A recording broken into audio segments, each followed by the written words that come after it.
सहनाववतु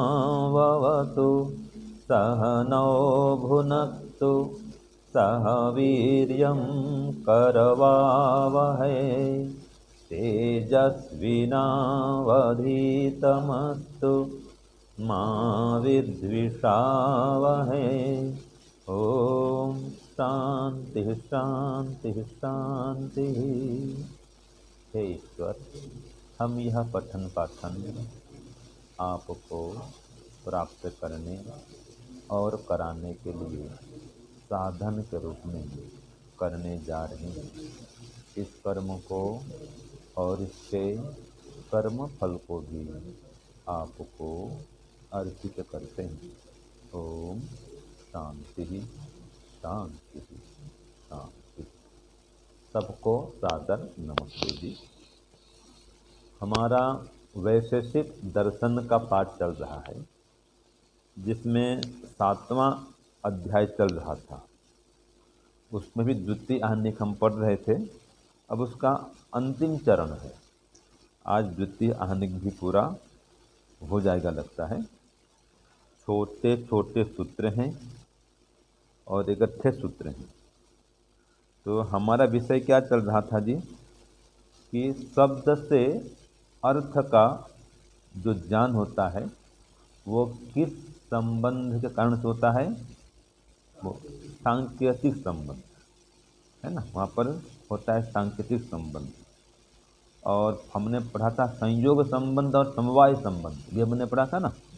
तो संयोग संबंध क्या होता है, आप हाथ से डंडा को पकड़ो तो डंडे से आपका क्या हो गया, संयोग। ये संयोग संबंध है। और हाथी और सूंड का, हाथी के यहाँ पर सूंड लगा हुआ है, तो जो हाथी और सूंड चिपका हुआ, दोनों हाथी के मुंह से मान लो सूंड चिपका हुआ है, ये क्या संबंध है, समवाय संबंध। जिसको हमने और भी पढ़ा था, ये वस्त्र है, वस्त्र और धागा, इसमें क्या संबंध है, समवाय संबंध। तो जो नित्य संबंध होता है, दोनों का संबंध हमेशा अटूट रहता है, तो उसको बोलते हैं समवाय संबंध, जिसके बिना जो न हो सके। तो आज वो भी पाठ में आएगा, समवाय संबंध भी आएगा। अभी आ रहा है परत्व और अपरत्व गुण, ठीक है ना। ये संयोग और विभाग इसके पहले पढ़े थे हम, है ना। संयोग के उदाहरण भी देखे हमने, संयोग संबंध के। अब आ रहा है परत्व और अपरत्व, ये भी गुण है। तो इस गुण में एक गुण परत्व भी है, एक गुण अपरत्व है। तो परत्व माने क्या होता है जी, दूर, पहले बताया था ना। और अपरत्व माने पास। परत्व माने दूर और अपरत्व माने पास, ये पहले समझ लो। तो अब इसका सूत्र देखिए, सूत्र 21 और 22 दोनों इकट्ठा है। सूत्र बोलिए, एक दिक, हाँ, एक दिक्काभ्याम, हाँ ऐसा होगा। और एक कालाभ्याम, सन्निकृष्ट विप्रतिष्ठाभ्याम परम अपरम च। ये क्या है, यह हो गया सूत्र 21 हो गया ये। ऐसे 22 साथ में बोलिए, कारण परत्व, हाँ आगे क्या आएगा इसमें, हाँ, अपरत्व, परत्व अपरत्व आएगा इसमें। तो तोड़ देंगे इसको, तो बोलिए कारण परत्वात् और कारण अपरत्वात्। हाँ ये तोड़ देंगे दोनों को, तो परत्व और अपरत्व। तो कारण परत्वात् और कारण अपरत्वात्, ये सूत्र है। अब ये क्या कह रहा है, इसको समझें। तो ये क्या कह रहा है, इसको समझने के लिए लिखिए प्रश्न। परत्व और अपरत्व गुण, परत्व और अपरत्व गुण कैसे उत्पन्न होते हैं, ये इकट्ठा कर दो। सूत्र 21 और 22 दोनों का प्रश्न बना दीजिए। प्रश्न 21 प्रश्न 22, ठीक है जी, इकट्ठा लिख दो। परत्व और अपरत्व गुण कैसे उत्पन्न होते हैं,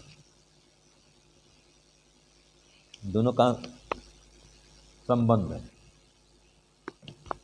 तो कैसे उत्पन्न होते हैं, अब लिखिए सूत्र 21 और 22 का अर्थ।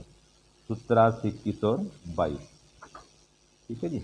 हाँ, देखिए एक दिशा में स्थित, हाँ देखिए, एक दिशा में स्थित और एक काल में स्थित।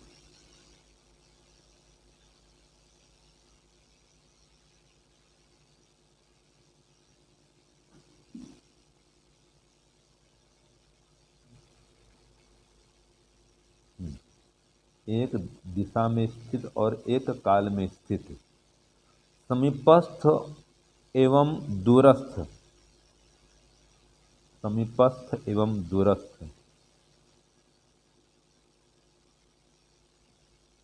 एक दिशा में स्थित और एक काल में स्थित, समीपस्थ और दूरस्थ दो पदार्थों से, ठीक है, दो पदार्थों से मतलब दो वस्तुओं से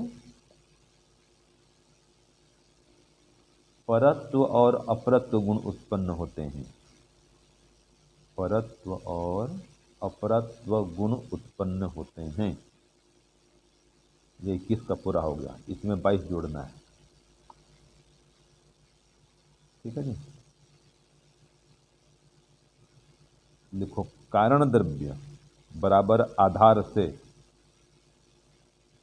हाँ देखो सूत्र 22 का इसमें जोड़ दीजिए।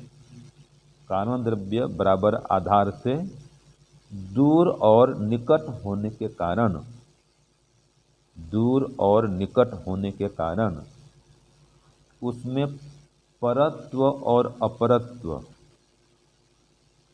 उसमें परत्व और अपरत्व होता है। ठीक है जी।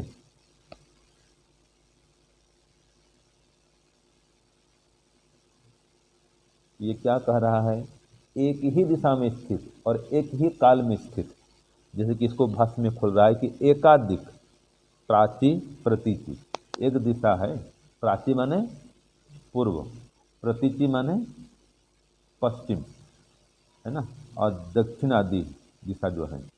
तो सूत्रार्थ पहले इतना हो गया था, सूत्रार्थ पूरा हो गया। कहाँ तो पूरा हो गया कि हाँ परत्व अपरत्व होता है, ये सूत्रार्थ पूरा हो गया आपका। अब इसको समझा रहा हूँ थोड़ा, सूत्रार्थ पूरा हो गया।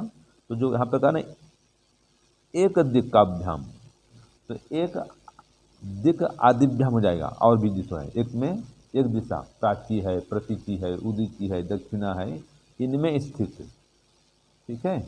हाँ, और ये और क्या कह रहा है, एक काल तथा एक कालाभ्याम, ये तो कहा एक दिशा में प्रतीची प्राची उदिची दक्षिण आदि आदि, इस दिशा में स्थित, दक्षिण आदि का मैंने ये दिशा में स्थित, और ये जो ताभ्याम तथा एक कालाभ्याम, ऐसे ही उन दोनों में एक काल है। ये मैंने इन दोनों में ही मैंने कि एक दिशा है और एक काल है। तो कोई पदार्थ जो है एक दिशा में स्थित है, वो चाहे प्राची हो, प्रतीची हो, दक्षिण हो, उदिची हो, कोई भी हो, और एक काल में स्थित है, तो उससे कह रहा है निकटस्थ और दूरस्थाभ्याम, निकट और दूर होने से, एक ही दिशा में, मान लीजिए चिड़िया है उदाहरण के लिए, ठीक है, ये दिशा कौन सी है, इधर इधर हो जाएगा, मान लीजिए ये प्राची है, पूर्व दिशा इधर, ठीक है जी, उदाहरण के बता रहा हूँ। तो ये इधर प्राची है, अब वो वहाँ पर एक पेड़ है, खेत के उस ओर, ठीक है, वहाँ चिड़िया बैठी चिल्ला रही है, तो खेत के उस ओर है इस दिशा में, और अभी चिल्ला रही है, तो एक ही दिशा में और एक काल में वो चिड़िया वहाँ पर चिल्ला रही है। ठीक है जी, तो उतना दूर है वो, तो ये क्या है, परत्व। तो ये एक ही दिशा में एक ही काल में कह रहा है कि किसी पदार्थ के परत्व का बोध से होता है। ऐसे ही इसी दिशा में ये खिड़की में, मान लीजिए खिड़की में कोई एक कील ठोक दिया है, ठीक है जी, तो ये खिड़की है, इसमें एक कील ठोका हुआ है, इसमें कोई चित्र टांग दिया है, तो इसी दिशा में, है ना, इसी समय पर एक चित्र टंगा हुआ है, वो हिल रहा है हवा से, और उसमें ध्वनि हो रही है, चित्र हिलता है ना हवा से, जैसे कैलेंडर है, तो ध्वनि इसमें भी हो रही है, तो ध्वनि वहाँ भी हो रही है, चिड़िया चिल्ला रही है, वो दूर है, तो ये किसका उदाहरण है, परत्व का। और ये निकट यहाँ पर सामने खिड़की में दीवार में जहाँ बैठे हैं हम कमरे में, वो हवा से सिलेंडर हिल रहा है, उसकी ध्वनि हो रही है। तो ये इसका हमारा से जो संबंध है ये कैसा है? अपरत्व, ये निकट का संबंध है और वो दूर का संबंध है, यही कह रहा है। तो इस प्रकार से परत्व और अपरत्व गुण उत्पन्न होते हैं, समझे ना। तो एक परत्व आपको लिखा जाए, परत्व माने दूर, तो दूर में चिड़िया चिल्ला रही है, उसमें परत्व गुण पैदा हुआ। और निकट में दीवार में ये चंदर हिल रहा है, ध्वनि हो रही, यह अपरत्व गुण पैदा हुआ। तो इस प्रकार से दो वस्तुओं में परत्व और अपरत्व गुण उत्पन्न होते हैं। तो ये निकटस्थ दूरस्थाभ्याम पिंडाभ्याम, इसमें पिंड कहा है, पिंड माने वस्तु, हमने चिड़िया और सिलेंडर कह दिया। तो कोई भी दो पदार्थ है जी, तो उसमें परम अर्थात परत्वम और अपरम बराबर अपरत्वम च भवति। परम माने परत्व और अपरम माने अपरत्व, भवति या निष्पद्यते। निष्पद्यते माने उत्पन्न होता है, निष्पद्यते उत्पन्न होता है, निष्पन्न होता है, उत्पन्न होता है, ये बोलते निष्पद्यते। तो समझ में आ गया ना विषय। अब देखो परत्व अपरत्व जो हो कारणात, ये जो परत्व और अपरत्व है ना जी, ये एक आधार है, उस आधार से कोई पदार्थ जुड़ा हुआ है। मैंने कहा वहाँ पर एक पेड़ है, वहाँ पर चिड़िया बैठी है, वो चिल्ला रही है, ठीक है, तो उसकी दूरी यहाँ से अधिक है और ये दीवार यहाँ पर पास में है। तो एक आधार में कोई पदार्थ टिका हुआ है, तो ये कह रहा है कि उस आधार द्रव्य के आधार पर ही दूर और निकट का संबंध होता है। तो उस पेड़ में चिड़िया बैठी है, ध्वनि कर रही है, तो आधार वो है, चिड़िया मान लो, पेड़ में बैठी चिड़िया कह लो, वो दूर है। ऐसे ये निकट में दीवार में सिलेंडर हिल रहा है, ध्वनि हो रही है, इसका भी एक आधार है, ये निकट है। तो ये कह रहा है कि इसमें जो आधार बनता है ना जी, कि उस आधार के अनुसार ही हम कह सकते हैं कि ये दूर है और ये पास है। जिसकी दूरी है वो दूर है, जिसकी समीपता है वो पास है। बस इसको ही परत्व और अपरत्व कहा जाता है, दर्शन की भाषा है, वैसे भी जानते हैं। जो दूर, जिसकी दूरी है उसको दूर है तो बोलते हैं, जिसकी निकटता है क्या बोलते हैं, उसको पास है बोलते हैं। जैसे आप लोग मेरे पास सामने बैठे हो और उधर पाचक दूर है, जो खाना बना रहा है रसोई में, वो दूर है जी, तो वो उसमें क्या गुण हो गया, परत्व का। पाचक हमसे दूर है ना, तो उसमें क्या गुण हुआ, परत्व गुण हुआ। परत्व दूर और अपरत्व आप पास बैठे हैं, तो आप में क्या गुण हुआ, अपरत्व। बस यही तो है। तो इस प्रकार से परत्व और अपरत्व गुण समीपता और दूरी के आधार पर उत्पन्न होते हैं, ठीक है ना जी। तो देखो कारणात, उसी कारण से ही तत्र दिशि, उसी दिशा में कह रहा है, जिसे दिशि तो इंद्रप्रस्थम, कोई एक इंद्रप्रस्थ है, नगर का नाम है इंद्रप्रस्थ, तो इंद्रप्रस्थ का आधार मान लो। अब उससे कारणतः वो कारण हो गया, आज की भाषा में कौन बोलते हैं, इंद्रप्रस्थ है दिल्ली। तो ततः प्राच्याम दिशि, उससे पूर्व दिशा में स्थित प्रयाग है, ठीक है, और अपरो वाराणसी च। देखो माने ये उस जमाने का नगर है प्रयागराज, रामायण काल ही प्रयागराज नाम था, ठीक है, ये प्राचीन शहर है भारत के प्रयागराज, अभी जहाँ लगा कुंभ मेला लगा है, तो ये है प्रयागराज। तो ये प्राची में माने पश्चिम पूर्व में क्या है, प्रयागराज है, और उसके उस साइड में क्या है, वाराणसी है। तो क्या सार निकला कि जो प्रयाग है वो अपर है, निकट है, और जो वाराणसी है वो दूर है, ये कह रहा है। तो इस प्रकार से उस एक केंद्र के आधार पर हम कहते हैं कि दूर है कि पास है, ठीक है जी। हम यहाँ बैठे हैं, मैं यहाँ बैठा हूँ, यहाँ से मैं बता रहा हूँ कि आप मेरे पास हैं, वो पाचक मुझसे दूर है, ये आधार है। जैसे कि दिल्ली, दिल्ली से हरियाणा पास है, और दिल्ली से उड़ीसा कैसा है जी, बताओ, दूर है। तो आधार क्या हुआ, दिल्ली, उसके आधार पर तय करते हैं कोई पास है कोई दूर है। तो जो पास है क्या बोलेंगे उसको, वो उसमें अपरत्व गुण है, जो दूर है उसमें परत्व गुण है।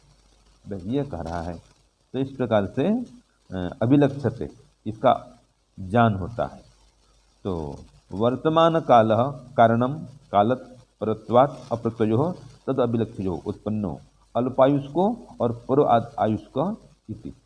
ऐसे देखो आयु का भी ज्ञान होता है। जैसे कि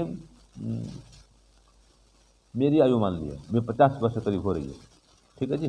तो जो मुझसे निकट आयु वाला है वो 45 का 46 का वो व्यक्ति निकट आयु वाला है। जैसे संतोष जी वो मुझसे निकट आयु वाले हैं।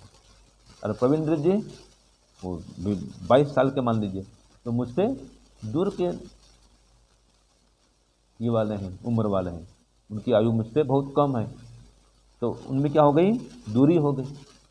तो मुझसे कैसे हो गए, वो पर हो गए, आयु के हिसाब से पर हो गए। और संतोष जी कैसे हो गए, अपर हो गए। इनसे निकटता है आयु में। ऐसे ही कोई अल्प आयु वाला और अधिक आयु वाला इसी का आधार के द्वारा हम तय करते हैं।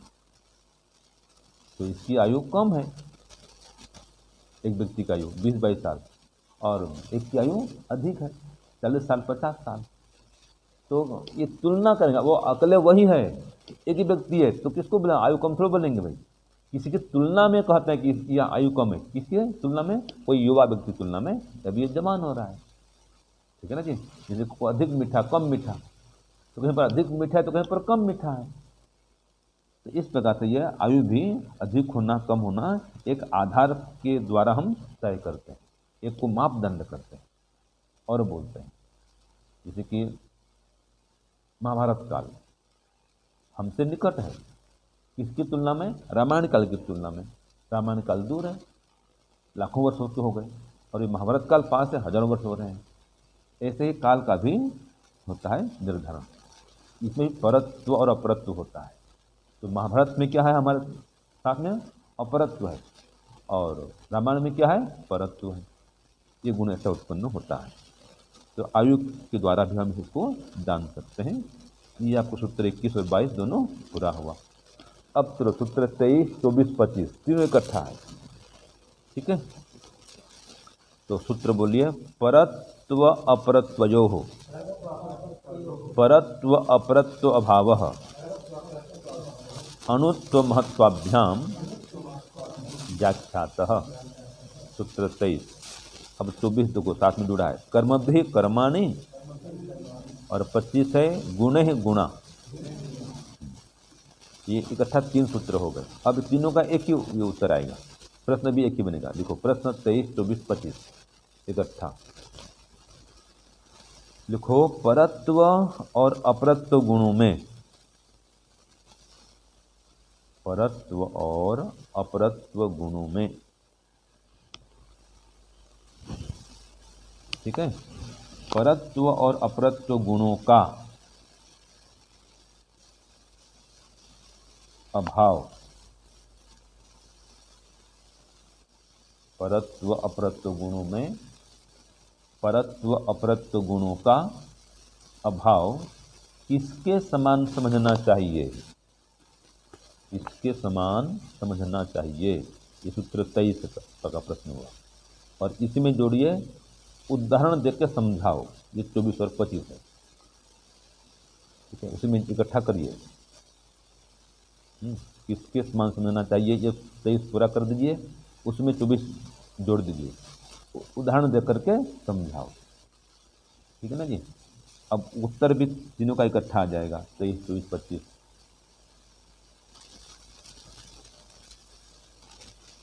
लिखो उत्तर 23 लिखिए। परत्व अपरत्व गुणों में, जो था प्रश्न उसको दोहराइए। परत्व अपरत्व गुणों में, परत्व अपरत्व गुणों का अभाव, अब लिखिए आगे।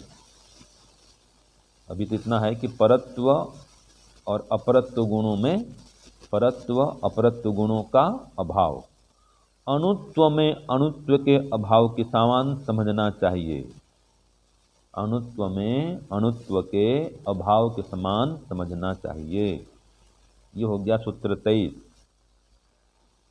इसका अर्थ इसी में जोड़िए 24, साथ में चलेगा। सूत्र 24 का लिखिए, जैसे कर्मों से कर्म शून्य होते हैं, या कर्मों में कर्मों का अभाव होता है, ये उदाहरण है। जैसे कर्मों से कर्म शून्य होते हैं या कर्मों में कर्म का अभाव होता है, और जैसे गुणों से गुण शून्य होते हैं या गुणों में गुण का अभाव होता है। ठीक है नी, ये हो गया 25 का भी। तो उदाहरण क्या हुआ, जैसे कर्मों से कर्म शून्य होते हैं, ये 24 का हुआ, और जैसे गुणों से गुण शून्य होते हैं, ये 25 का हुआ। हाँ, तो देखो सूत्र में यही कहा ना, ये अर्थ पूरा हो गया।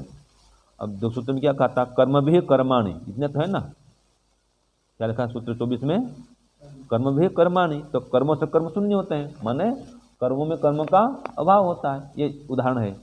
ऐसे अगला उदाहरण क्या है, 25, गुणे गुण, तो गुणों से गुण शून्य होते हैं, ये उदाहरण हुआ। और किसके समान समझना चाहिए, तो उत्तर देखो वहाँ क्या दिया था सूत्र में, अणुत्व महत्वाभ्याम। जैसे कि अणुत्व में अणुत्व का भाव होता है, और भी आ जाएगा महत्व में महत्व का भाव होता है। तो ऐसे ही इसमें परत्व में परत्व का भाव होता है और अपरत्व में अपरत्व का अभाव होता है। बस यही बात भाष्य में देखो कि परत्व परत्व भाव और अपरत्व अपरत्व भाव। देख लो रुपेश जी कि परत्व में परत्व का क्या होता है, अभाव, और अपरत्व में अपरत्व का अभाव होता है। तो सत्व वो कैसे होता है, किसके समान होना चाहिए, तो कहा सत्व यथा अणुत्व अणुत्व अभाव, जैसे अणुत्व में अणुत्व का अभाव होता है ना, और महत्व में महत्व का अभाव होता है। ठीक है, जैसे अणुत्व में अणुत्व का भाव होता है, वो भी साथ में जोड़ दो, महत्व में महत्व का भाव होता है। खाली अपने एक लिखा था ना, जोड़ना पड़ेगा क्योंकि सूत्र में दोनों है, अणुत्व भी है महत्व भी है। तो उत्तर क्या बन जाएगा 23 का, परत्व अपरत्व गुणों में परत्व अपरत्व गुणों का अभाव है ना। अब इसमें अणुत्व में अणुत्व के अभाव के समान नहीं, अणुत्व में अणुत्व के अभाव के अभाव तथा महत्व में महत्व के अभाव के समान समझना चाहिए। मान इसमें एक जोड़ देना है